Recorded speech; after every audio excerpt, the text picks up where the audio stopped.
Hey guys, we're getting to another episode of When the Scriptures Become Real. It's a podcast where we learn, where we study, where we grow, where we try to become the best versions of ourselves as we can, as we continue to serve our Lord. Again, you guys can find the podcast on YouTube and anywhere you can get your podcast. We're just so thankful that you guys are here and that you guys are with us today.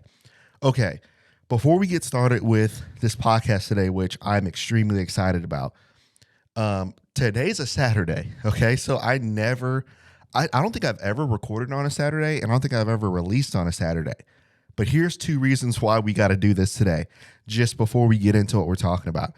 One, because Memorial Day is Monday. So I will be out of the studio on Monday. So that's one reason why we're recording this today. Second reason why is just because I was too excited. Okay.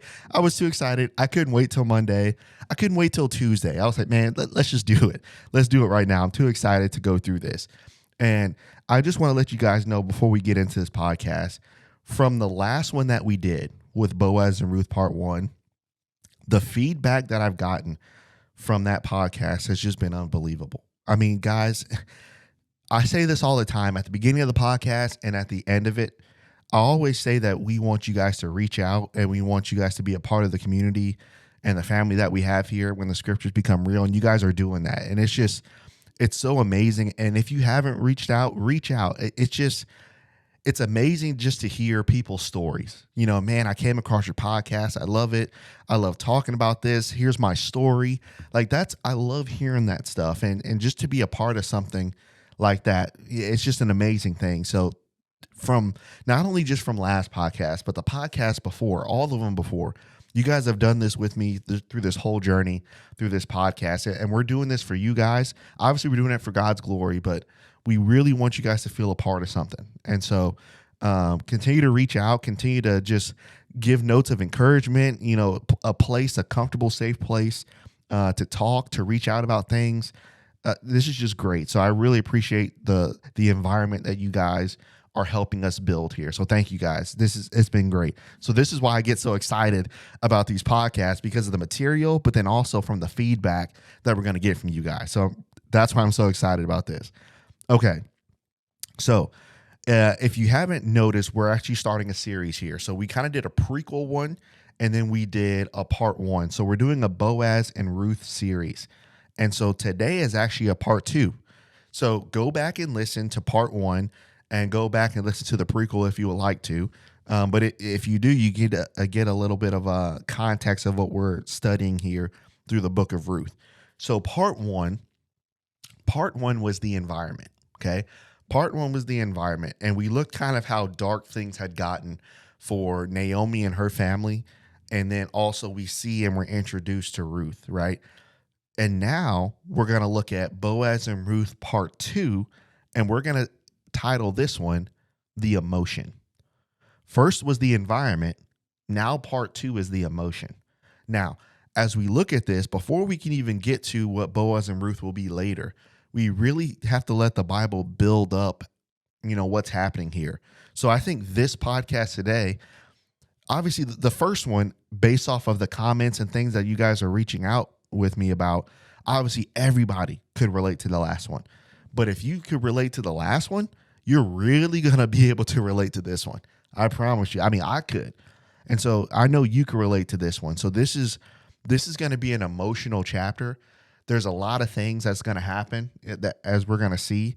But then everybody, including myself, we're going to be able to see ourselves in Naomi. So part 1, we saw things from the perspective of Elimelech. Part 2, this is going to be from the perspective of Naomi, and this is going to be very, very emotional. So as we go through this, let's walk through and let's study. So I've got my tablet out. I got my notebook out, my Bible out. If you're listening on the road, whatever, that's awesome. Glad you guys are in on the study here. But go back and check on these verses too for yourself as we look at this. Okay, so let's get started. So we ended in verse 7 last week. So remember, they're headed back to Judah. Naomi hears, that's the last thing we talked about. Naomi hears that there's bread in the house of bread now. She hears that. So then she decides, I got to go back home. Now we find ourselves in verse 8. So let's look at verse 8 and 9. And Naomi said unto her 2 daughters-in-law, Go, return each of you to her mother's house, The Lord deal kindly with you as you've dealt with the dead, aka my sons that died, and you've dealt kindly with me. Then verse 9, the Lord grant you that you might find rest, each of you in the house of her husband. Then she kissed them, and they lifted up their voice, and they wept. Here's what's interesting. If we're going to break this down, right, as we study and as we talk, right, we're just having a conversation here. As we break this down, here's what I'm seeing from Naomi as we look at this. The first thing I'm seeing is from Naomi's perspective. She thinks the Lord has been good, or the Lord will be good to everybody else but me. The Lord will be good to everybody else but me. Isn't that interesting when you guys have gone through something, right? And everybody's gone through something, but you might be in something now. It might be really, really fresh for you. Isn't it interesting how jaded we can become, right? So you've been through so much, you've seen so much, you've gone through so much. And then when you look at everybody else, how easy is it to compare your life with everybody else's today? It's insanely easy, especially through social media, right? And we've all been down the wormhole, whether it's Instagram, whether it's Facebook, TikTok now, whatever it is, we've all been down the wormhole where you scroll and you literally see what everybody's doing. Man, everybody else's life seems so exciting. Everybody has this. It seems together. Everybody's taking these trips. Things just look so great in everybody else's life. And then you look at yours, and then in your mind, you may not say it out loud, but you may be thinking the same thing Naomi's thinking. It seems as if the Lord is good to everybody but me. So this is why we're calling this the emotion, because what Naomi's going to do now, she's already seen enough. So now we're switching to what she's feeling. This is why this is going to relate so much to you, because you've seen a lot. Now we're looking at the feeling. How do you feel through this? So as we look at this, notice the little words. I don't want you to miss these phrases here. When Naomi said to her two daughters-in-law, watch what she said. The Lord will deal kindly with you. Verse 9, the Lord will grant you rest. The Lord will give you a husband. So she says the Lord will do all that for you, but she doesn't believe that the Lord will do that for her. If you haven't got to this point in your life, you're going to get here. It's a weird feeling. I can't really explain it, but I'll try my best as we walk through this text. You're going to get to a point where enough has happened and you've seen enough where you'll get to a point where the Lord, you have so much and it's real confidence that the Lord's going to bless your friends that you talk to. The Lord's going to bless the people that you come in contact with. The Lord's going to bless everybody else. But because you've seen enough, the Lord just can't do that for me. Is that real? Do you feel that? It's very real, isn't it? The Lord's going to do all. And I can even have that at times where you help people, you minister to people, you study with people, you're a part of people's lives, and you have so much confidence. I know for one, and you're pushing confidence into people. I know the Lord's going to take care of you because I've seen it. I know the Lord's going to give you this because I've seen it. I know the Lord is going to make this happen for you because I've seen it multiple times. But then secretly you believe there's just something off with you. The Lord can't do that for me. And this is what Naomi's feeling. This is why we're calling it the emotion. So Naomi's feeling the Lord has been good to literally everybody else but me. So why would I think the Lord can provide for me? Now, it's interesting what does she tell Ruth and Orpah to do? She tells them to go home. Just stay here. I'm going to go to Judah. You stay here. Isn't it interesting how Naomi, what she wanted to do? She wanted to isolate. And how many of us, now we're getting real. Now we got to be real. How many of us are isolating right now? We've seen too much. We've been through too much. Things are tough. Things are difficult. And the only thing that you want to do, and trust me, if anybody gets it, I get it too, right? So you're not alone. But we want to isolate and we want to stay away. So think about what's happened to Naomi from part 1, right? So Naomi loses her husband. Then she leaves home. Then she loses her 2 sons. So she's seen so much stuff year after year after year. And now she's gotten to the point where I don't want to go through anything else. So I'm going to isolate and you guys stay away. Now, as we look at this, here's two reasons as we study this, and look at how 8 and 9 is just packed with stuff, right? So this is why we can't rush through scripture. So here's why I think Naomi wanted to isolate. And here's reasons why we want to isolate. Number one, the reason why we want to isolate, and maybe Naomi here in the text, is because I don't want you two attached to me because I don't want you to get hurt. Oh man. Now that's real. I don't want you guys attached to me because you might get hurt. So think about what is Naomi associated with? What does she associate herself with? Death and pain. So Orpah and Ruth, if you guys stay close to me, something's going to happen to you. And sometimes for you and I, we feel like if people get too close to us, if people are near us, they're going to get hurt. So we kind of stay off to the side and we kind of isolate because in our minds, we've conjured up that we're like a cancer or we're like something that's going to hurt people. So look, I don't want you to get hurt. I've been through too much. I've seen too much. It never works. So you just kind of stay here. Don't get too close. Don't get too close. So what does Naomi tell Orpah and Ruth to do? Just go home. Just go home. Just go home. So that's one reason. But then here's a second reason. As we look at this, we have more confidence, as we looked at before, we have more confidence that the Lord will take care of others more than us. So now Naomi is saying, look, I just want you guys to go home. You guys do your thing. You guys stay there. And I just want to be by myself. I want to isolate. And so that's what she does. She tries to isolate. So look at verse 10. And they said to her, surely we will return unto you and your people. And Naomi said, turn again, my daughters. Why will you go with me? Are there any more husbands, or are there any more sons in my womb that they might be your husbands? Turn and go your way. I am too old to have a husband. If I should say that I had hope, I should have a husband also tonight and should bear sons. Would you stay here till they were grown? Would you stay for them having husbands? No, my daughters, it grieves me for your sakes that the hand of the Lord is against me. Isn't that interesting? As we look at this, so 8 and 9, the Lord has been good literally to everybody else but me. And then if we're breaking this down in terms of organization, if you wanted points, the second thing is I have nothing to offer you.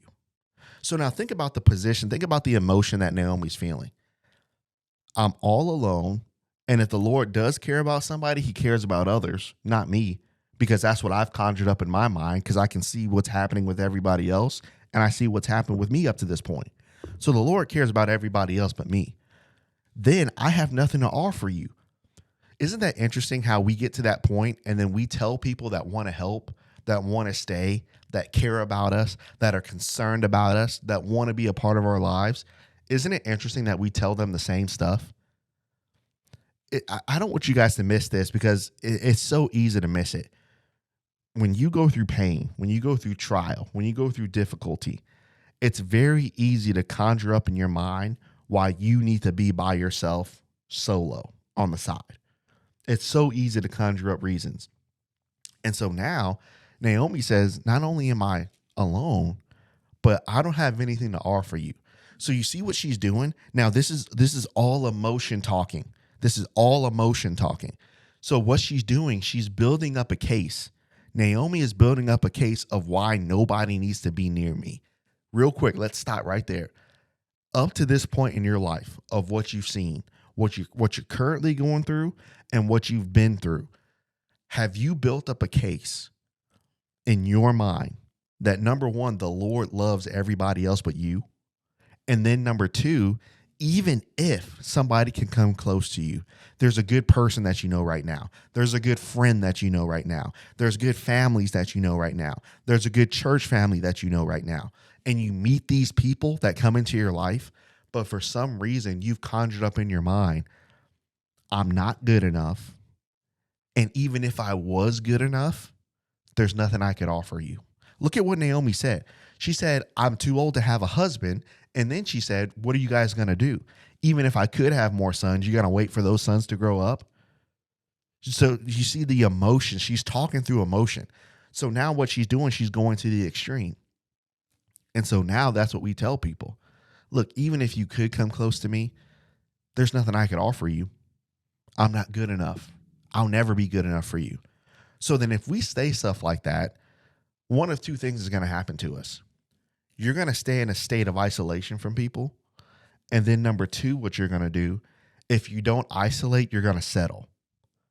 So either way, you're going to suffer. And I just do not want to see that happening to you guys. And especially from the context of a relationship based off the book that we're studying, this is one of my pet peeves. I hate when this happens to our ladies in the church, to our Christian ladies. I hate it when this happens. I hate it when they isolate and they feel like they're not good enough for God. They're not worthy. And then they're not good enough for somebody here. And then number two, well, I got nothing to offer God and I have nothing to offer the church family. I got nothing to offer to this person. I got nothing to offer to my family. So then we end up being like Naomi. And so now, look at what she says. Look at how she embodies everything in one phrase. The end of verse 13, guys. She says, it grieves me for your sake that the hand of the Lord is against me. Man, that's a real thought. We can think God is just, I don't know why, but the Lord is against me. Sometimes you can feel like, you know how the Bible, obviously, Ephesians, Colossians, it calls us heirs to the kingdom. It calls us the children of God. Matthew 5 calls us the sons of God, sons and daughters, right? When you compare, and again, this is all emotion talking. This is not fact. This is emotion. And so there's so many. Okay, I got to get back on track. It's so emotions. It's the emotions of us talking. So when these emotions start talking, when God calls us sons, when God calls us daughters, when God calls us heirs to the kingdom, but we spend our time looking at what's happened to you, and then you compare your life to others, how easy is it for you to feel like maybe I'm a son of God, maybe I'm a daughter of God, but I'm a stepson. I'm a stepdaughter. I don't feel like I'm blood. I feel like I'm a part of the family, but I'm a step. And so it's very easy for you and your emotions as you compare your lives to others. It's so easy to look at yourself as not who you are because something hasn't happened to you or for you or whatever the case may be. You may feel like you're loved less. That's a real thing, guys. And here's what's important. And I don't want you guys to miss this. Feeling this stuff and going through this stuff and talking through this stuff and praying through this stuff with the Lord. Guess what it is, guys? It's natural. And sometimes we try to fight this, and I understand it, but this is emotion. It's not facts. So what Naomi is talking about right now, some things have literally happened, right? Death has literally happened. Pain has literally happened. But the things she's saying about herself, how the Lord is against me, the Lord will only take care of you, and he's against me, that's not fact. That's emotion. And so don't let those things cloud your judgment. But then also feel those things, right? This is normal and this is natural as we're working through and building on our journey with God, guys. And so as we look at this, how easy is it as we just stop and make some quick application? It's so easy, guys, to be in a state of isolation. This has hurt you. The church has hurt you. People have hurt you. People who you didn't think hurt you have hurt you. So now you kind of stay so isolated and you say the Lord is against me and woe is me. And then your attitude is bad. And then you kind of want to isolate, but then at the same time, you want people to care about you. So you're kind of on this teeter-totter, right? You got to get out of that. And you got to get out of that mindset because what Naomi's doing, she's pitting the Lord against her when the Lord has been with her the whole time. And so what you and I can do is because things haven't happened and things are bad and things haven't worked out and things aren't going right and people have hurt you and things are, then you pit yourself against God when God is not your enemy. You're just letting your emotions take over. And so as we look at this, here's just something quick that I want to mention. I think this is very important as we study this together. You have a person in Naomi, and we have to be very careful. And again, guys, this is something that's important, and I really don't want you to miss this.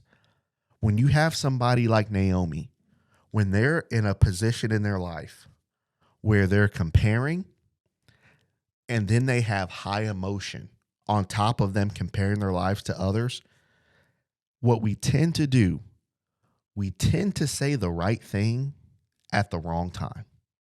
So let's say you and I know Naomi today. She's just lost her husband. She's single. She just lost her sons. And now we meet Naomi in this situation. As we meet Naomi in this situation, guess how some of us would encourage her today? Well, Naomi, I know you're sad. I know Elimelech is dead. I know your sons are dead. But you know what? The Lord still used Paul. Paul was single. So since Paul was single and you're single, the Lord could still use you, Naomi. So you should just have more faith. Now, is that correct about Paul? Yes. Are those facts about Paul? Yes. So that's a good thing. But is that the right time to say that to somebody? No. And this is where empathy and compassion comes in.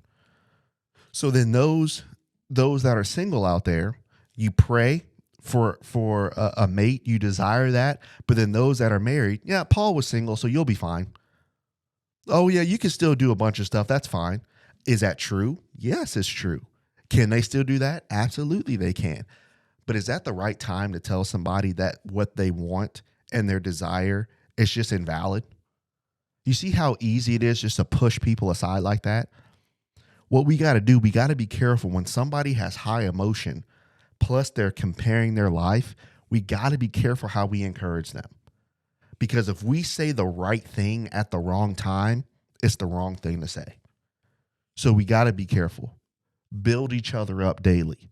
Now, those facts are true, but walk through them with their emotion rather than trying to fix the emotion. And I think that's where we mess up with ourselves and with others.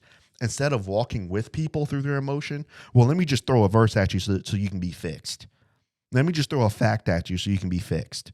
Let me just throw a stat out there so you can be fixed.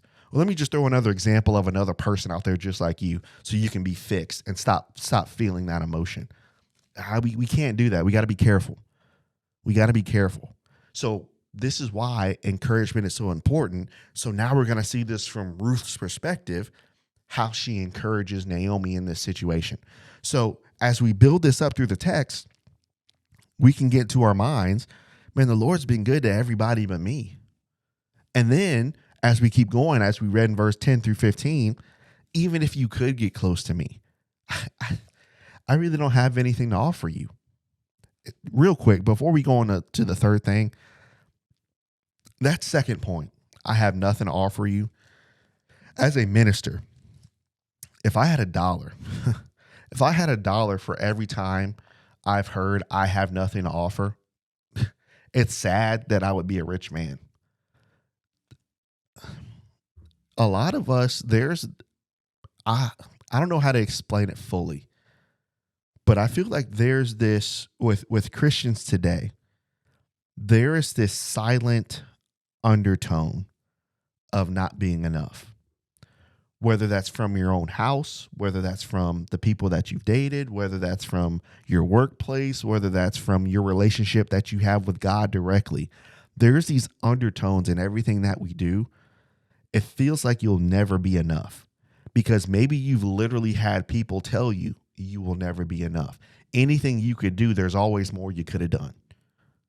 And then coupled with that undertone of never being enough, there's this silent fear that we have of God. That, man, I'm never enough. And if I don't do this, then God doesn't love me. And I'm not this and I'm not that. It's very interesting, that phrase, I have nothing to offer you. When Naomi said that, then she said, the Lord is against me. But here's what's so great. From Matthew 5 of what we're studying here, we think we can earn the love of God. We think we can earn that love. Well, the Lord sacrificed, so because I did so much for you, then you have to do so much for me. Does the Lord want us to grow? Yes. Does the Lord want us to love him? Yes. Does the Lord require us to do things? Yes. But what does he want from you? It's not your works. He wants your heart. And if he has your heart, then guess what you're going to do? You're going to do the works. And so we always have something to offer. And for some reason, and again, I've fallen into this as well at points, guys, and I get it. And I 100% get it. Sometimes we feel like I'll never be good enough for you. If I can't be good enough for God, how can I be good enough for you as a man? How can I be good enough for you as a woman? How can I be good enough for you?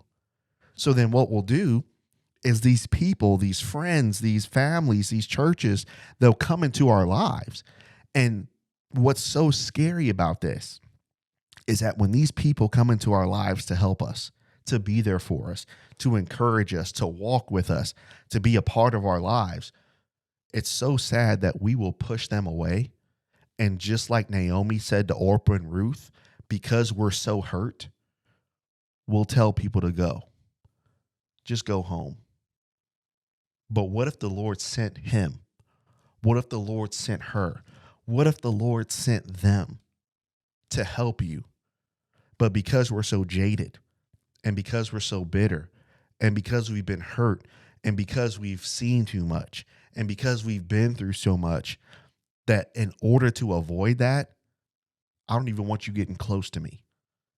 So I'm going to push you away. Or if I don't push you away, I'm going to keep you at a nice distance. Here's a lesson I don't want you guys to miss. And I've missed this before. Let's say you're in that situation right now where you're isolating, you're hurt, you've been through stuff, you've seen stuff, right? You feel as if the Lord is against you. You're high emotion right now, and you're comparing your life to others. Secretly, you want help. I'm just going to be real with you. Secretly, you want help. Secretly, you want people to care. You do, because all of us do. Here's the thing, though. You keep pushing people away because you don't want them to get too close to you. Because just like Naomi, you feel like you're going to hurt them because that's all you've seen, so I don't want you to get too close. Or you feel like you're not enough. But then at the same time, you want people to help and care about you. So here's the thing. If you isolate like Naomi was trying to do, and every time somebody comes into your life and tries to help you and be there for you and love you and walk with you and be there and be a part of your life, here's a lesson that I don't want you to miss. We'll be like Naomi and we will want help, but we'll push away people. Guys, the Lord works through people. And if every time people come into your life and you push them away, you may be pushing a blessing that the Lord has sent you. Don't isolate. The Lord works through people. And if you hate people and you're jaded towards people and you feel a certain way towards people, you're going to miss a blessing from God and you'll isolate. And that's what Naomi's trying to do. She said, I just want to be alone. I don't want anybody near me. And I get it. Sometimes you want to be alone because you don't want anything popping off. You don't want anybody hurt. You don't want anybody. So I'm going to just stay over here. I get it. Trust me. I get it. But Naomi's going to see, as we're going to look at our third point here, if we're pointing it out, Naomi's going to see that the Lord's going to send me people that I didn't even think that I needed. And right now, you may need to reconsider the people that have come into your life recently, the people that maybe have always just been there. You may need to reconsider that those may be Ruths that you have pushed away or trying to push away. You might have to reconsider that. So look at this. So you see why, but before we keep going, So this is basically 8 through 15. Do you see why we're calling this the emotion? You see why we're calling it the emotion? Because she's pouring out her heart. And this is why I said I think you guys will be able to relate to this, because some of you, I know it. I know for a fact some of you are feeling this right now, and I get it. And this is why we want to walk with you through those things here at When the Scriptures Become Real, because we want to walk with you as we're going to see that somebody does that later. So she's feeling all this right now. It's so emotional. She's saying, if I could have sons, what are you guys going to do? Wait till they get older? So now she's bitter and she's jaded, and now she's throwing out ridiculous circumstances that's never going to happen, as we do. So then watch this. Verse 14. And they lifted up their voice and they wept again. Again, emotion, right? And Orpah kissed her mother-in-law, but Ruth clave or stayed close to her. Just as a side note, this is for your own research, and I want you guys to look this up on your own, right? But this is for your own research, and this is what I've seen. So, based off of Jewish history, it's kind of cool to understand this. Based off of Jewish history, it's said that Ruth and Orpah were actually sisters, which is kind of cool. It says they were actually sisters, and their dad was actually King Eglon, right? Which is the fat Moabite king who, when he was struck with a dagger, right, he was so fat that they couldn't pull the dagger out of him. So it's interesting that they had a Moabite royal line within their blood. And it's also interesting that it says, and again, this is Jewish tradition, but it seems sound, because I've seen multiple sources, and I can show you those sources if you would like. But it seems that when it says that Orpah left here in verse 14, Naomi said later that Orpah left and went back to her gods. So guess who Orpah's son was? Goliath. And then Ruth later on with Boaz, guess who was in her line? David. Isn't that interesting that from Naomi, then you have them split, and then you still have them attached in little ways throughout history? Again, that's just another wormhole for you to study. I just wanted to throw that out there for you, okay? So then verse 15, like he said before, so then she said, behold, your sister-in-law has gone back to her people and her gods, so go back to your sister-in-law. Just go back. And it's very interesting what happens here. So now, verse 16, and Ruth said, entreat me not to leave you or return from following you, for where you go, I will go. Where you lodge, I will lodge. Your people be my people, and my God your God. Where you die, I will die, and there I will be buried. And the Lord do so to me, and more also, if death part from you and me.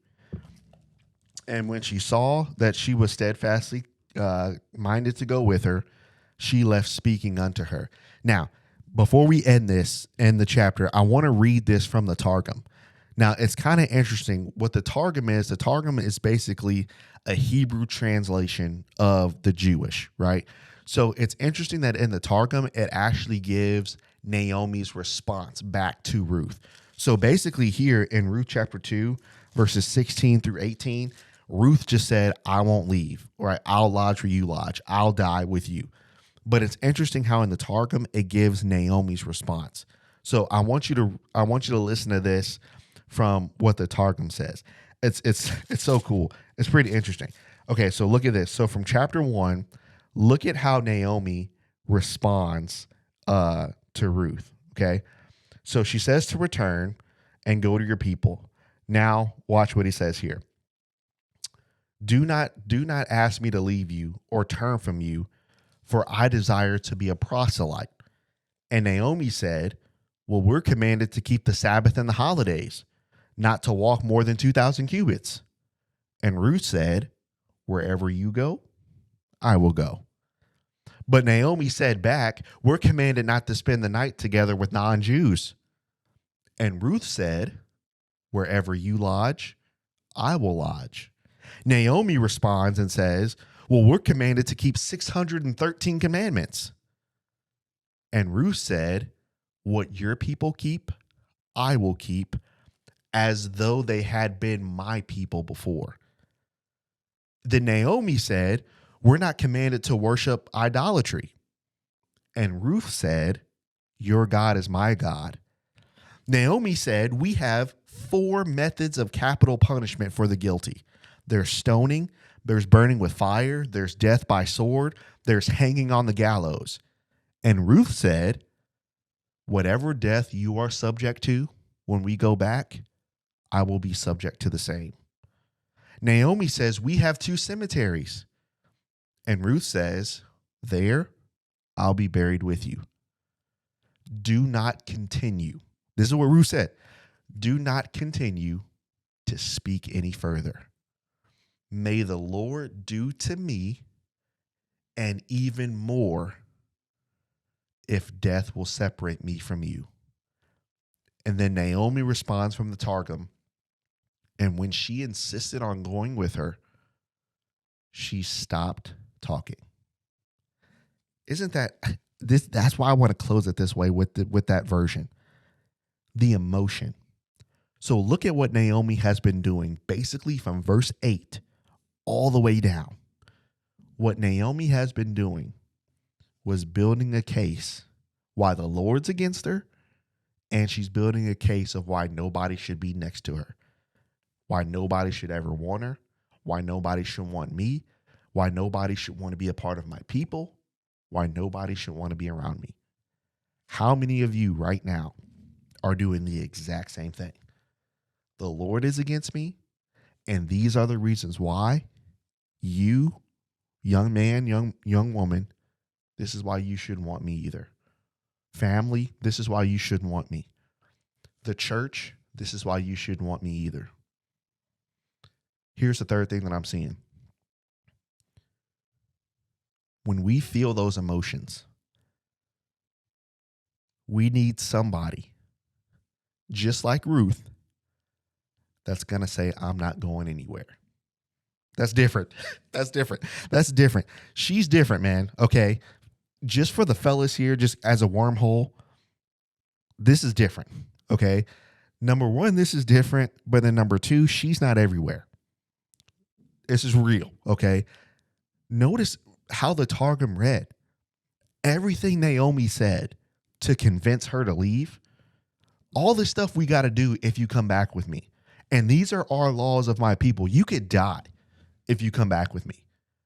And Ruth said, I'm not going anywhere. And if that stuff happens to me, as long as it's with you, that's fine.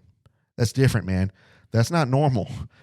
Fellas, okay, that's not normal. Ladies, for a guy that would do that, that's not normal either. Just throwing that out there for you. That's not normal. That's not normal. And so Ruth said, I'm with you through it all. And she told her, stop talking. You know, sometimes we got to get to a point where if there's people that we legit care about that are just, all they do is they give you reason after reason after reason why I'm not good enough, why I'm not good enough for the Lord, why I'll never be this, why I'll never be that, I can never be worthy. Sometimes we got to tell people, be quiet. You are. And anything that you could say, I'm not going anywhere. Sometimes you got to be that real, right? If we're doing when the scriptures become real, sometimes if that's the case with somebody, sometimes we got to be that blunt and say, stop talking. Anything that could happen, I'm staying. Now, is this coming from a place where I've always got this right? Absolutely not. I have failed miserably at this. Have you? Absolutely. You probably have too. So this is why we're striving to be like Ruth, because the first great attribute that we see of Ruth is that she said, I'm not going anywhere, and you need to stop talking down about yourself, and my God is going to be your God. I'm not going anywhere. That's different, man. That's not normal. And this is the type of guy that I want to be and that I'm working towards being. Isn't this the type of guy that you want to be, fellas? Isn't this the type of woman that you want to be, ladies? This is different. But you got to build this. This is not normal. And Ruth built this. And think about, she's doing all this, guys. She doesn't even know Jehovah yet. This is a Moabite woman doing this. She doesn't even know Jehovah, which that's a whole nother wormhole conversation that we don't have time for.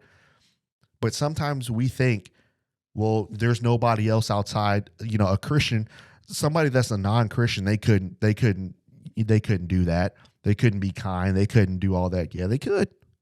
Yeah, they could. And Ruth was that too. So don't rule somebody out because they haven't obeyed the gospel. Now you got to be smart. We're not saying don't be smart. But again, don't just throw that out there. Well, nobody else could care like that. But that's another wormhole for another day. But she said that's different. And now as we look at this, notice how the chapter ends as we keep going through. So then verse 19. So then the two went and they came to Bethlehem, the house of bread, right? And it came to pass when they were come to Bethlehem that all the city moved about them. And they said, Is this not Naomi? What? She's back. Now, how long has she been gone? Remember, they were in Moab for 10 years, chapter 1. And everybody said, what's Naomi doing here? But then verse 20, watch what she says. She said to everybody that gathered around them, don't call me Naomi anymore. For the Almighty, call me Mara. For the Almighty has dealt bitterly with me. Was that true? That's emotion, right? That's emotion talking. Now, verse 21. She said, I went out full. I had my husband. I had my 2 sons. And now I'm coming back empty. Is that true? Because who did she come back with, everybody? She came back with Ruth. So sometimes you might think, well, what I got now, I'm really pretty empty right now. Are you though? Are you though? Look what's around. You might be full, but you think you're empty. That's what Naomi's feeling. Why do you guys call me Naomi? Verse 21. Seeing that the Lord has testified against me and the Almighty has afflicted me. So Naomi returned, and Ruth the Moabitess, her daughter-in-law, with her, which returned out of the country of Moab. And they came to Bethlehem in the beginning of the barley harvest. It's very interesting as we close this, that when she decides to come back, the timing of all this matters. And timing is going to matter in your life too, guys. There just has to be seasons. Maybe that's a couple years in a row. Maybe that's 10 years straight. Maybe that's 2 years straight. Maybe that's whatever year straight. There's a time of affliction. But it's interesting how the book sets us up when it says they came back in the beginning of the barley harvest. And now she's going to start gleaning in the fields at the beginning of harvest where Boaz has been working. Here's the thing, guys. Again, this is relationship context because this is the book context. How do I say this? Timing matters. Okay. So trying to push things, trying to push emotions, trying to push situations, trying to manipulate the strings, trying to make things happen, trying to feel things out, right? I get it, right? I get it. But timing matters. And so they suffered, and then things are going to start to change once Boaz and Ruth meet. So then we stop here. We stop here, verse 22. And then next week, Lord willing, we're going to get into chapter 2. Probably sometime during the week, next week, because I'm going to be too excited I can't wait 2 weeks. But do you see why we call this the emotion? How emotional was that chapter? That was ridiculous. And that's why I said you guys are going to be able to relate to this because I can relate to it. I know you can relate to it because Naomi is just speaking from her emotion. She's talking about all these things that's happening. And then I just love how Ruth says, I'm not going anywhere. And especially from the Targum's translation, how it just says, you can say whatever you want, but I'm not going anywhere. And you can keep talking. You can keep trying to plead your case of why you're not good enough and why you'll never be good enough. But I'm not going anywhere. That's different, man. That's different. So again, this is important. And the last thing I want to say as we kind of close this thought and this process out is when we meet people like this, because as Christians, we're going to come in contact, whether through the podcast, whether in person, whether where you worship, whether where you work, the friends you know, you're going to come in contact with people that are like this, just high emotion plus comparison. This is their season in their life where they're like that. What's very easy to do for them is to try to explain the emotion away. Let me just throw a biblical fact out there. Let me just tell them to have more faith. Let me tell them kind of silently to get over it. Let me tell them to focus on other things. Let me just throw it out there that the Lord tells them they're special and there's a special place reserved for them, right? Again, good, right things to say, but not the right time. When we meet people that are going through stuff, like Naomi's going through stuff, the best thing to do is to do what Ruth did. I may not understand it. I may not have never gone through everything that you've gone through, but I'm not going anywhere. That's a different level of love. That's a different level of a brother and sister in Christ. That's a different level of a man being there for a woman. That's a different level of a woman being there for a man. But this is who we should strive to be. And fellas, we can take some lessons here from Ruth. Ladies, you can take the lesson there from Ruth as well. There's a lot for all of us to learn there. So I hope we're going to stop there in verse 22. And then next week, we're going to get into chapter 2. And we're going to get into part 3. So I'm really excited. Again, I love your guys' feedback from this. Please keep reaching out. You won't be the first. So reach out, be a part of it. We want to hear and walk with you and hear about what's going on with you and see what we can do to help, what we can do to be there and be there for you and walk with you and for all of us to know Christ better. That's the goal, to know him better through what he wants us to do. So love you guys. Appreciate you guys. We're here for you. We want to be a part of your life as Ruth was a part of Naomi. So this is part 2, the emotion. Man, I'm so excited. I can't wait for next week, but we'll get into part 3 and we'll get into that. And I'm looking forward to continue to study with you guys. So love you guys. Appreciate you guys. And then we will see you next week. Thanks, guys.